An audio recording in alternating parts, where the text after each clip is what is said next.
காலை வணக்கம். வெளிநாடு வாழ் வெளியூர் வாழ் சொந்தங்கள் சங்கமம் சார்பாக 17வது கூட்டமாக தற்போது நம்மிடையே அமெரிக்கா நியூ ஜெர்சியில்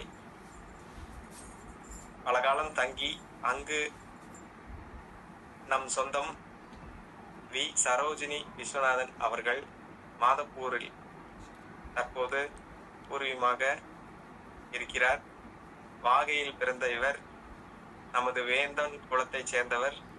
உங்கள் அனைவருக்கும் மிக பிரபலியமாக அறிமுகமானவர். குலதெய்வம் அர்த்தநாரீஸ்வரர். யுஎஸ்இல் தினகர் குடும்பத்தாரின் தாயாரும் ஆவார். இவர் நம் சமூக சொந்தங்களில் நிறைய இடங்களில் அனைவருக்கும் தெரிந்து நம் பிரபலயமான ஒருவர் என்றே சொல்லலாம். அந்த வகையிலே வணக்கம். எனக்கும் பெரியம்மா ஆகக்கூடிய சரோஜினி பெரியம்மா அவர்களே வணக்கம். உங்களை பற்றி ஒரு அறிமுகம் பண்ணிக்கங்க. வணக்கம். நான் என்னைய கல்யாணம் பண்ணி கொடுத்தது வாளையாறு. நான் மாதப்பூரில் இருக்கிறப்ப என்னோட குலதெய்வம் அர்த்தநாரீஸ்வரர் திருச்செங்கோடு.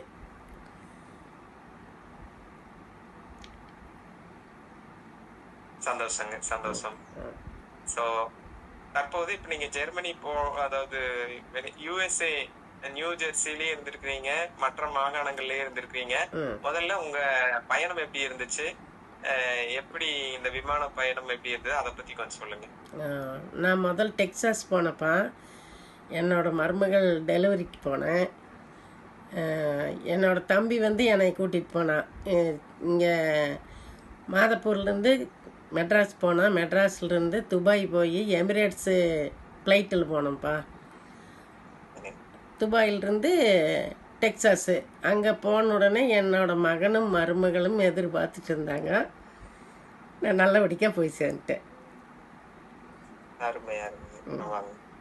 இப்போ நீங்கள் அதுக்கு தேவையான என்னென்னலாம் இங்கேருந்து உங்களுக்கு தேவையான அங்கே தேவைப்படக்கூடிய இதுகளை எடுத்துகிட்டு போனீங்க?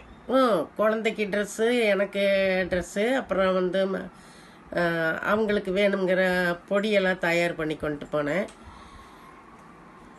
அவங்களுக்கு என்னென்ன கேட்குறாங்களோ ஸ்வீட்டு எல்லாமே வாங்கி கொண்டு போனேன். எனக்கு மாத்திரை எடுத்துட்டேன். எனக்கு சுகர் இருக்குது, மாத்திரை எடுத்துட்டேன். எல்லாமே அவங்களுக்கு வேணுங்கிறதெல்லாம் இங்கேருந்து தயார் பண்ணி எடுத்துகிட்டு போனேன். ஆனால் ஒரு சிலது அங்கே கொண்டு வரக்கூடாதுன்னு இருந்துச்சு. அதெல்லாம் நான் கொண்டு போகல. அவங்க சொன்ன அளவுக்கு கொண்டு போனோம். டிக்கெட்ல போட்டுருந்துச்சு. சொல்லும்போது நல்லா தயாரா பிளான் பண்ணி போயிருக்கீங்க. இப்ப நம்ம சொந்தங்கள்ல நிறைய பேர் இப்போ ஒரு குழந்தை பிறந்திருக்கும், தாயார் அங்க போய் இருந்து கூட ஹெல்ப் பண்ணிட்டு வரணும், கூட இருக்கணும் அப்படிங்கிற சூழ்நிலையில தனியா போறது அப்படிங்கறது கொஞ்சம் நம்ம சொந்தங்கள்ல நிறைய பேர் அதை பத்தி பயப்படுவாங்க. எப்படி இருக்குமோ என்னமோ, அதுக்கு நம்ம என்ன தயார் பண்ணிக்கணும் அப்படின்னு.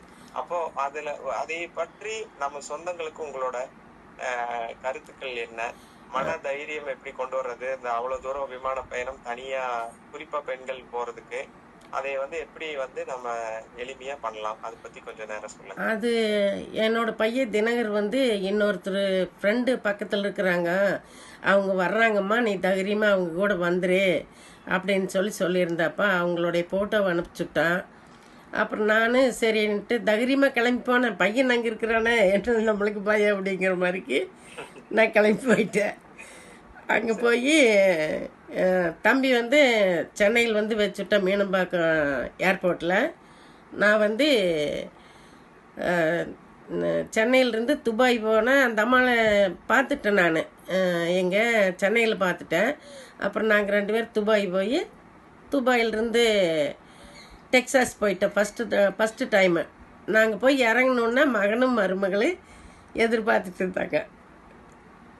பரவாயில்ல, ஒரு அதிர்ஷ்டம் தான் இல்லையா? கண்டிப்பா கண்டிப்பா. விமானத்துல அறிமுகமான இன்னொருத்தரும் அதை கண்டுபிடிச்சு யார் ஒட்டுக்கா பிரயாணம் பண்றாங்களோ கூட சேர்ந்து போற ஒரு வாய்ப்பு கிடைச்சு சேர்ந்து போனா இன்னும் நிறைய பேர்த்து நான் பிளைட்டுக்குள்ள போகும்போது டிக்கெட் காமிச்சு அவங்களையுமே கூட வச்சுட்டு நான் கேட்டேன், இந்த ஃப்ளைட்டுக்கு போகணும்னு என்னோட பாஸ்போர்ட்டை டிக்கெட்டை காமிச்சு இந்த ஃப்ளைட்டுக்கு நான் போகணுன்னா நிறைய எனக்கு எல்லாம் ஹெல்ப் பண்ணாங்க. கூட வந்தவங்களுமே நம்ம பேரண்ட்ஸு இப்படித்தான் வருவாங்கன்னு நினச்சிட்டு நல்லா ஹெல்ப் பண்ணாங்கப்பா.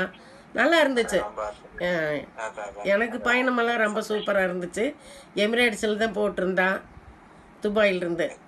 சரி எமிரேட்ஸ் ஃப்ளைட்டில் தான் ஃபஸ்ட் தடவை போனேன். நல்லா இருந்துச்சு எனக்கு.